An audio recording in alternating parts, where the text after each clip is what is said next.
Morning students, मैं आशा अवस्थी आज आप लोगों को बीएड फर्स्ट सेमेस्टर के फर्स्ट पेपर के विषय में बताऊंगी, जिसमें फ़िलॉसफी एंड एजुकेशनल फ़िलॉसफी जो सेकेंड यूनिट का फर्स्ट चैप्टर है उसके बारे में बताऊंगी। सबसे पहले meaning and definition of philosophy, यानी फ़िलॉसफी क्या है, यानी दर्शन क्या है। दर्शन एक मतलब मनुष्य के अंदर जब कोई क्यूरियोसिटी, ज़्यादा जानने की जिज्ञासा या अपने वर्तमान से वो डिससेटिस्फाइड है यानी असंतुष्ट है, उसके बारे में जानना, संसार की चीज़ों के विषय में समझना कि जब तक अपने उन चीज़ों के आंसर नहीं प्राप्त कर लेता है कि जो इस संसार में विभिन्न प्रकार के रहस्य हैं, ये संसार कैसे बना, कौन सी शक्ति इसका संचालन कर रही है, ये इस तरीके के जब क्वेश्चन उठते हैं तो उससे दर्शन का जन्म होता है। यानी क्यूरियस नेचर, मनुष्य का एक क्यूरियस नेचर है, यानी वो जिज्ञासु प्रवृत्ति है उसकी। और जब तक वो अपनी इसी प्रवृत्ति के कारण वो अपनी जिन प्रश्न उसके अंदर चल रहे हैं उनमें वो क्या हो रहा है, बेचैन हो रहा है। उनके जब आंसर नहीं प्राप्त कर लेता तब तक उसको चैन नहीं आता है, और यही उसकी जो बेचैनी है वो उसके दर्शन की आधारशिला रखती है, यानी फाउंडेशन स्टोन। ये क्या है, जो उसकी बेचैनी है ज़्यादा जानने की, जो सेटिस्फाई नहीं है वो इन चीज़ों से ज़्यादा जानना चाहता है। तो इस तरीके से दर्शन का जन्म होता है, यानी दर्शन मनुष्य के चिंतन की उच्चतम सीमा है, यानी philosophy is the higher limit of human thinking. तो इसमें दर्शन में हम यानी जो हमारा यूनिवर्स है उससे संबंधित सारी चीज़ों की, उसमें कौन सी एक्टिविटी हो रही है, उसकी रियलिटी क्या है, वास्तव में इसका क्रिएटर कौन है, इन सब चीज़ों के विषय में जब हम अध्ययन करते हैं तो वो हमारा दर्शन होता है।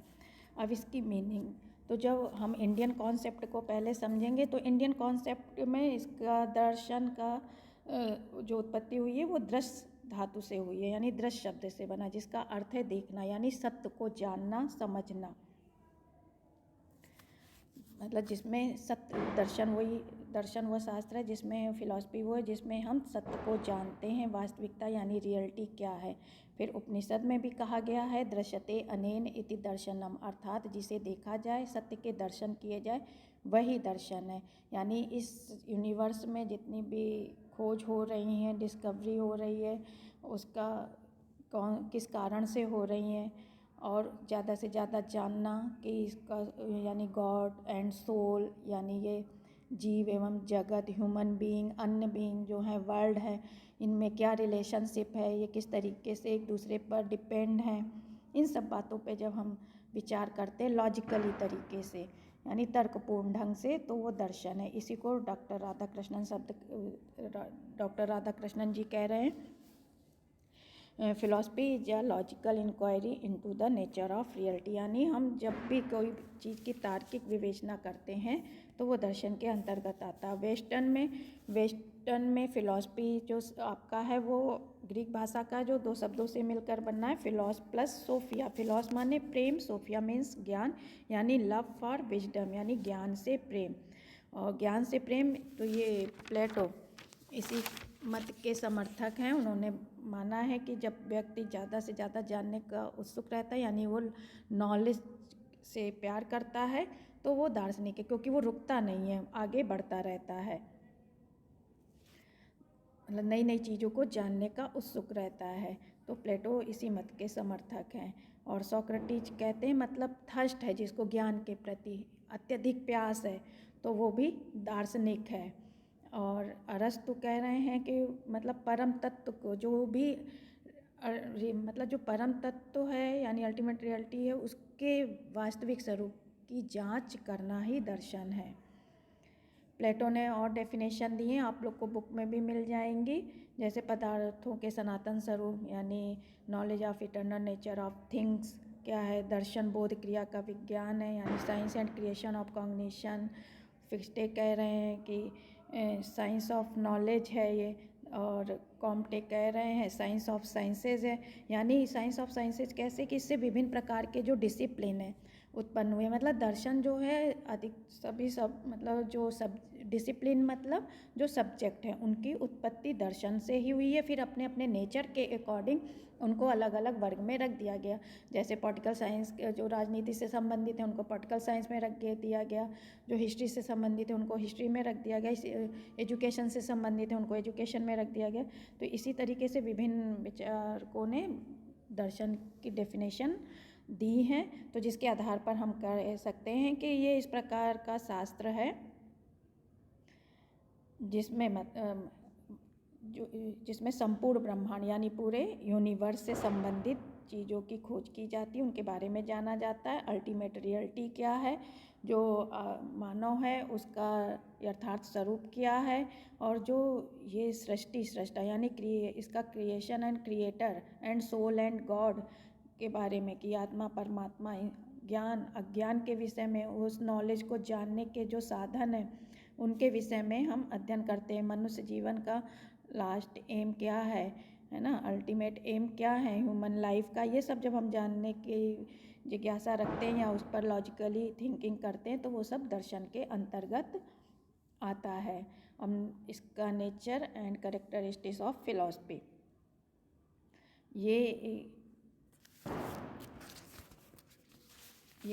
अनुभवजन यानी एक्सपीरियंस पर आधारित है और स्पेकुलेशन यानी परिकल्पना पर आधारित है। ये प्रैक्टिकली नॉलेज नहीं है, एम्पिरिकल नहीं है, यानी इसको हम एक्सपेरिमेंट के द्वारा सिद्ध नहीं कर सकते यानी प्रूफ नहीं कर सकते हैं।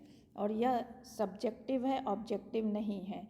और इसमें हम ब्रह्मांड के अंतिम सत्य की तार्किक विवेचना करते हैं यानी अल्टीमेट रियलिटी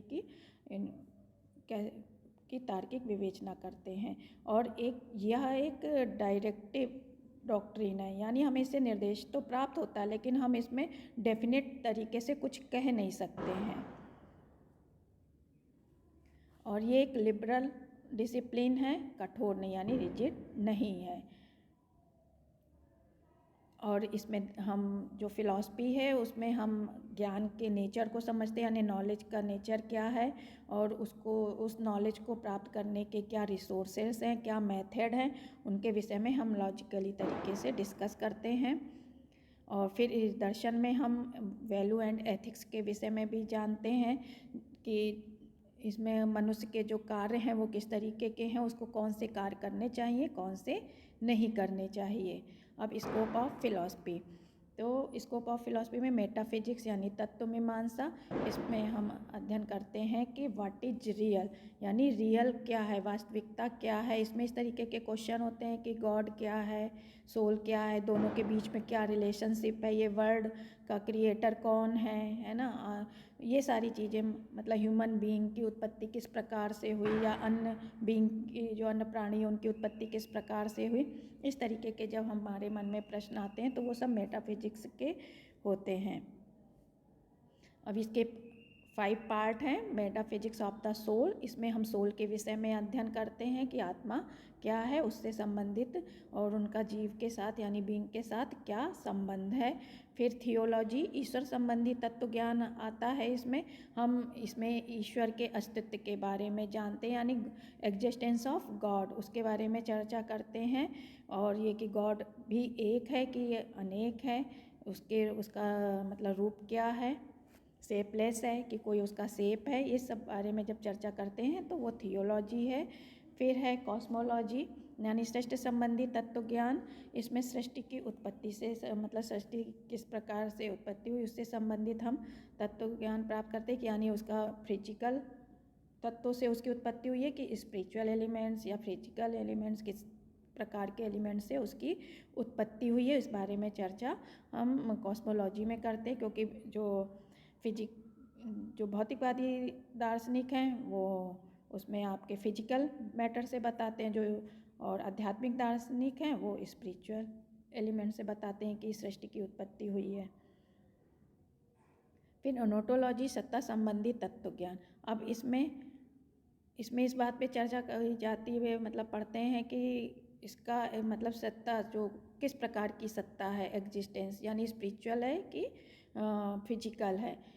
तो जो फिजिकल वाले सत्ता को महत्व देंगे, फिजिकल कि वो मैटर से बनी है, नष्ट होने वाली है। स्पिरिचुअल वाले वो आध्यात्मिक तत्वों से निर्मित मानेंगे जो नष्ट नहीं होती है।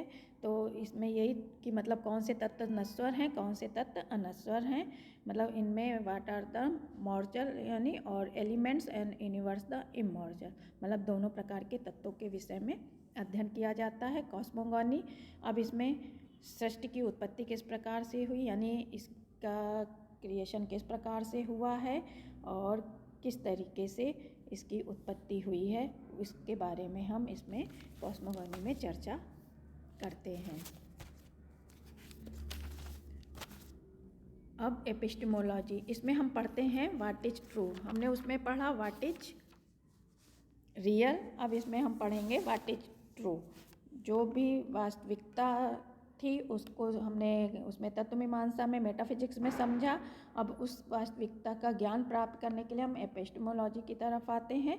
तो इसमें हमें सत्य ज्ञान के विषय में पता चलता है कि क्या सही नॉलेज क्या है, कौन सा वैलिड है, कौन सा इनवैलिड है, किस तरीके की नॉलेज हमें प्राप्त करनी चाहिए, दोनों में डिफरेंस क्या है वैलिड और इनवैलिड नॉलेज में। इन सब प्रश्नों की जब हम खोज करते हैं तो वो हमारा एपिस्टेमोलॉजी आता है कि किस प्रकार का ज्ञान हमें प्राप्त करना चाहिए, उसका नेचर क्या है ना, उसकी क्या कैरेक्टरिस्टिक्स है, उसकी लिमिटेशन क्या है, ये सब चीज़ें, किस तरीके का करिकुलम निर्धारित होना चाहिए, सब चीज़ों का अध्ययन हम जब करते हैं तो वो एपिस्टेमोलॉजी में आता है। एक्सियोलॉजी, एक्सियोलॉजी में हमारे वैल्यू एंड एथिक्स आ जाते हैं उनके विषय में, मतलब व्हाट इज गुड, उस व्हाट इज गुड मतलब हमारे लिए क्या अच्छा है, कौन से कार्य हमें करने चाहिए, कौन से कार्य नहीं करने चाहिए, इन विषय में जब हम चर्चा करते हैं तो वो वैल्यू एंड एथिक्स यानी एक्सियोलॉजी आ जाता है। तो उसमें भी एथिक्स आ गया। तो एथिक्स में इसमें जो व्यक्ति के व्यवहार से संबंधित चीज़ें होती, कौन से कार्य अच्छे हैं बुरे हैं, इन सब विषय में जब विचार किया जाता है तो वो एथिक्स हो गए। एस्थेटिक ये भावना के क्षेत्र से संबंधित है, मतलब व्यक्ति का हृदय और भाव है उनमें अच्छे विचार शुद्धता आनी चाहिए, वो इससे संबंधित है। लॉजिकली जो हम तर्कपूर्ण चिंतन के द्वारा, कल्पना के द्वारा, इमेजिनेशन के द्वारा थिंकिंग करते हैं और उस पर तार्किक मतलब ढंग से विचार करते हैं, उसके स्वरूप को निर्धारित करते हैं, वो हमारा हो गया लॉजिकल। फिर फंक्शन ऑफ फिलॉसफी, दर्शन के कार्य। तो इसमें दर्शन के कार्य में जो जीवन के विभिन्न प्रकार के जो डिफरेंट प्रकार के सत्य हमें दिखाई दे रहे हैं उसमें से रियल क्या है, क्योंकि हम इस संसार में हर चीज़ सत्य दिखाई पड़ती है, लेकिन दार्शनिक मत के अनुसार जो दिखाई दे रहा है वास्तव में वो सत्य नहीं है, एक माया का रूप है। तो उस इन डिफरेंट सत्य में हमें एक पर्टिकुलर मतलब वास्तविक सत्य की खोज करना है, तो वो दार्शनिक दृष्टिकोण के द्वारा ही हम वास्तविक सत्य की खोज कर सकते हैं।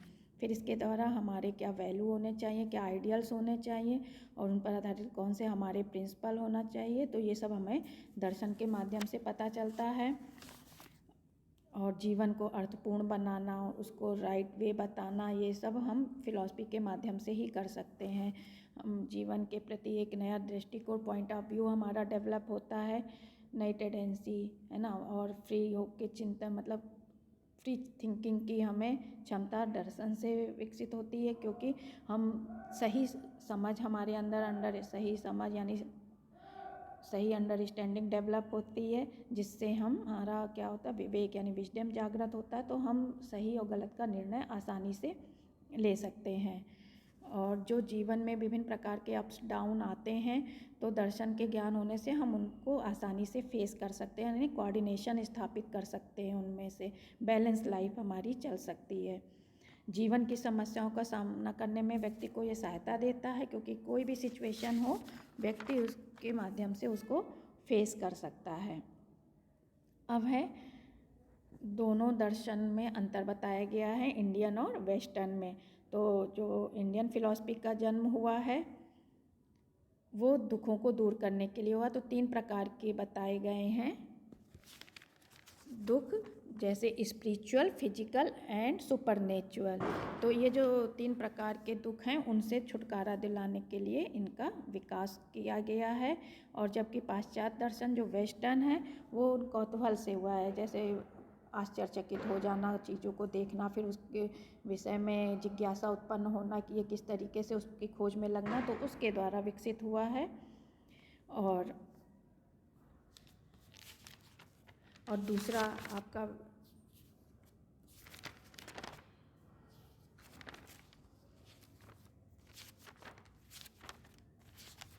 Indian philosophy have been developed independently, मतलब स्वतंत्र रूप से उसका विकास हुआ है भारतीय दर्शन का। और ये जो मतलब वेस्टर्न फिलॉसफी है वो विभिन्न जो डिसिप्लिन हैं, जैसे आपके मानव शास्त्र वगैरह हो गए और सोशलॉजी हो गए, पॉलिटिकल साइंस हो गए, उनसे वो डेवलप हुई है। और थर्ड नंबर है मतलब जो इंडियन फिलॉसफी है वो मतलब ज्ञान किस प्रकार, नॉलेज कैसे है, उसका नेचर कैसा है, रियल नॉलेज क्या है, उसकी व्याख्या करती है। जबकि वेस्टर्न फिलॉसफी मतलब वो मतलब साइंटिफिक की ओर ज़्यादा झुकी हुई है, मतलब साइंस की ओर ज़्यादा झुकी हुई है और वो साइंटिफिक व्याख्या मतलब करती है। और जो इंडियन फिलॉसफी है वो एम्पिरिकल नॉलेज पर बल देती है और जो वेस्टर्न है वो लॉजिकली बेस्ड है, उसका उस पर आधारित है। अब आता है एजुकेशनल फिलॉसफी। तो जिस तरीके से दर्शन की उत्पत्ति हुई है वैसी तरीके से शिक्षा दर्शन की उत्पत्ति हुई है। जैसे उसमें कौतूहल से जो हम पर अपने प्रेजेंट एरा से संतुष्ट नहीं हैं, डिससेटिस्फाई हैं, तो इसी तरीके से हम अपनी वर्तमान शिक्षा प्रणाली जो है उससे हम डिससेटिस्फाई हैं, संतुष्ट नहीं है और उसको सुधार करना चाहते हैं और उस आगे अच्छा करना चाहते हैं, तो उससे हमारे शिक्षा दर्शन का जन्म होता है। तो इसमें हेंडरसन कह रहे हैं कि philosophy of education is the application of philosophy to the study of the problem of education, यानी जो भी शिक्षा के क्षेत्र की समस्याएं होती हैं उनमें हम दर्शन से उसका समाधान प्राप्त करते हैं। इसी प्रकार किलपैट्रिक भी कह रहे हैं कि जो भी विद्यालयी शिक्षा है उसके जो भी एम्स वगैरह उच्च स्तर के हैं, जो भी उसके लिए कार्य विधियाँ हैं यानी प्रोसीड्योर हैं, वो सब हमें दर्शन के माध्यम से प्राप्त होता है। तो इसी प्रकार दर्शन जो शिक्षा दर्शन है दोनों सब्जेक्ट मिलाकर बना है, शिक्षा और दर्शन को मिलाकर शिक्षा दर्शन बन गया। तो जिसमें हम विभिन्न जो भी हमारे फिलोसफिकल विचारधाराएँ हैं विभिन्न प्रकार की, उनके माध्यम से हम उसका हल प्राप्त करने का प्रयास करते हैं और अपनी शिक्षा प्रणाली को उसी के आधार पर डेवलप करते हैं। अब इसके aims of philosophy of education के हैं, यानी इसमें determination of life value and guidance to their realisation, यानी श्रेष्ठ जीवन मूल्यों का निर्धारण करना, उसके स्वरूप का निर्धारण करना और समस्याओं का समाधान के उपाय खोजना और अपनी संस्कृति का निर्माण करना आदि, ये सारी चीज़ें इसमें आती हैं। ओटावे ने शिक्षा का मेन कार्य संस्कृति मूल्यों और समाज के व्यवहार प्रतिमानों पर ही ज़्यादा बल दिया है और सामाजिक संस्थाओं की व्यवस्था करना।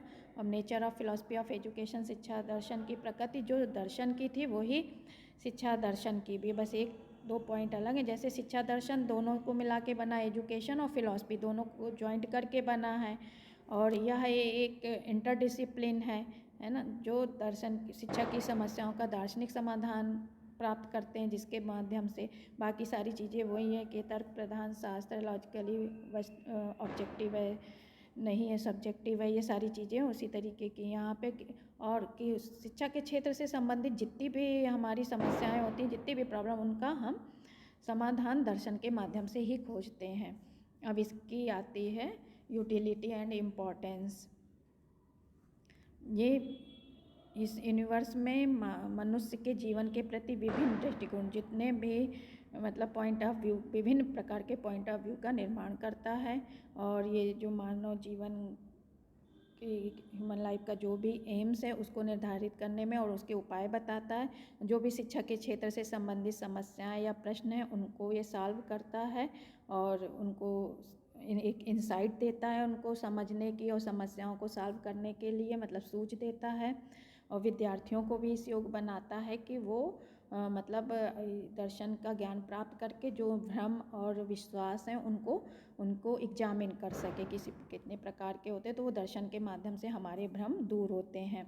और ये बौद्धिक रूप से थॉट प्रोवोकिंग है, यानी पहले बताया कि ये हायर थिंकिंग, इससे मतलब हायर थिंकिंग डेवलप होती है दर्शन के माध्यम से, तो ये मतलब विचारों को उत्तेजित करता है, यानी थॉट प्रोवोकिंग है कि नया नया सोचने की ओर प्रेरित करता है, और ये शिक्षा की समस्याओं का हल प्रदान करता है। फिर इसका क्षेत्र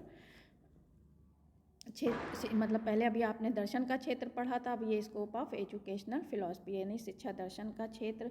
इसमें दर्शन के कॉन्सेप्ट पर अध्ययन किया जाता है, उसका बेस क्या है ना, किस तरीके का समाज, उसकी नीड्स क्या हैं, तो हमारी एजुकेशन की जो प्रोग्रेस होनी चाहिए उसमें उन किन किन चीज़ों को रखना चाहिए वो, और विभिन्न प्रकार की दार्शनिक विचारधाराएँ जो आपकी हैं, चार जो मेन हैं, जैसे आइडियलिज्म, रियलिज्म, प्रैग्मेटिज्म, नेचुरलिज्म आदि जो हैं, ये सब इनकी क्या उपयोगिता है शिक्षा के क्षेत्र में, इन सब का अध्ययन करना, और विभिन्न प्रकार की जो शैक्षिक समस्याएं उनका समाधान, राष्ट्रीय एवं सामाजिक जो भी हमारी जो पॉलिसीज़ निर्धारित होती है नेशनल, राष्ट्र की और समाज की, उन इनके माध्यम से हम निर्धारित करते हैं। और जो शिक्षा का पूरा यानी एजुकेशनल जो प्रोसेस चलता है, उसका जो स्वरूप यानी निर्धारित होता है, वो पूरा दर्शन के माध्यम से होता है, चाहे वो करिकुलम हो, चाहे एम्स हो, चाहे टीचिंग मेथड्स हो, सब इसके माध्यम से निर्धारित किए जाते हैं।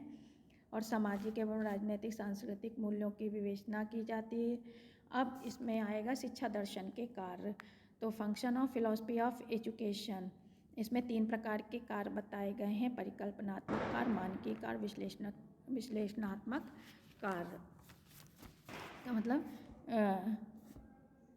Speculative function, normative function, analytical function. तो सबसे पहले हम आते हैं स्पेकुलेटिव फंक्शन यानी परिकल्पनात्मक कार्य में विभिन्न प्रकार की विचारधाराएं हैं। सबने मतलब इसमें एक इमेजिन किया, कल्पना की है कि सृष्टि की उत्पत्ति इस प्रकार ही होगी, आत्मा परमात्मा इस तरीके का होगा। विभिन्न प्रकार की जितनी दार्शनिक विचारधाराएं हैं वो इसमें उन पूरे ब्रह्मांड की रचना किस प्रकार, यूनिवर्स में क्या क्या चीज़ें हैं, सबने अपनी अपनी विचारधारा के अनुसार खोज की है और किसी जो इस निष्कर्ष तक पहुँचे उसका उन्होंने विवरण किया। तो इनमें हम इस प्रकार के कार्यों की चर्चा करते हैं। मतलब एक एग्जैक्ट तो कुछ नहीं कहा जा सकता, एक अनुमान किया है, कुछ चीज़ें साइंटिफिक रूप से प्रूव, जैसे भौतिकवादी विचारधारा हैं तो वो कुछ साइंटिफिक दृष्टिकोण लेके चलते हैं। तो इस तरीके से स्पिरिचुअल और फिजिकल 2 प्रकार के दृष्टिकोण हैं। उन जिसने जिस तरीके के विचार दिए उस बारे में इसमें चर्चा की जाती है कि मतलब किस आधार पर इस संसार का निर्माण हुआ है, सब अपने अपने विचार के अनुसार ये बात कही गई है। तो ये शिक्षा के परिकल्पनात्मक कार्य की श्रेणी में रखे जाते हैं। जैसे एक एग्जाम्पल, तो किसी ने शिक्षा का उद्देश्य, जैसे आदर्शवादी हैं तो उन्होंने सेल्फ रियलाइजेशन बताया, भौतिकवादी हैं तो अंतिम सुखपूर्वक जीवन जीने का उद्देश्य बताते। तो जैसा जो जिसने उद्देश्य बताया उसी प्रकार के रिसोर्सेस बताए विभिन्न प्रकार के। तो इस प्रकार के से विभिन्न प्रकार की विचारधाराएं उन्होंने अपने अपने साधन मार्ग बताए हैं। तो ये सब आपके परिकल्पनात्मक कार्य में आएंगे। फिर नॉर्मेटिव फंक्शन में जो उस पर विचार हुआ तो उससे जो मतलब जो दिशा निर्देश उसमें प्राप्त हुआ उस बारे में चर्चा हम नॉर्मेटिव फंक्शन में करते हैं कि किस तरीके के उद्देश्य हैं, उस तरीके के हमारे समाज की नीड्स क्या हैं, उनके आधार पर हमें उन उद्देश्यों को निर्धारित करना है और अपनी संस्कृति और सभ्यता के अनुसार एक क्राइटेरिया निर्धारित करना है और वैसे शिक्षा का स्वरूप निर्धारित करना, मतलब एक क्राइटेरिया बनाना किस तरीके की हमारी समाज है, उसकी विभिन्न विचारधाराओं को ध्यान में रखते हुए हम अपनी समाज की आवश्यकताओं के अनुसार उन साधन मार्गों को अपनाएंगे और शिक्षा व्यवस्था में लागू करेंगे।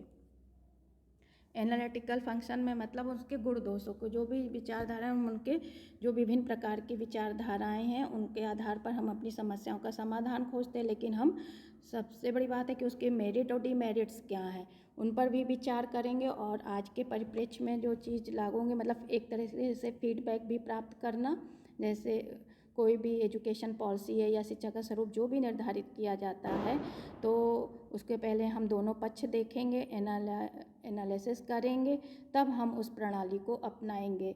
यानी कि इस तरीके से कि जैसे आई कोई चीज़ उसको ऐसे नहीं रख देना, उसका मतलब शिक्षक का कार्य है कि उसके गुण दोषों के आधार पर यानी मेरिट डिमेरिट के आधार पर विवेचना करना और तर्कसंगत चीज़ों को ही अपनाना है, और जो तर्कसंगत नहीं है उनको त्याग देना या उनको अपनाना नहीं है। तो इस प्रकार से शिक्षा का स्वरूप निर्धारित होता है कि अब जैसे दोनों प्रकार के दर्शन बताए हैं, जिसमें जिस प्रकार की शिक्षा प्रणाली है उसी को हम अपने हमारे वर्तमान परिप्रेक्ष्य के लिए जो सही होगी उनका विश्लेषण करके हम उसको रखेंगे, जिससे हमारे मतलब तीनों पक्षों का विकास हो सके, यानी कौन कौन से प्राकृतिक, सामाजिक और आध्यात्मिक यानी फिजिकल, सोशल और स्पिरिचुअल तीनों पक्षों का विकास हो सके।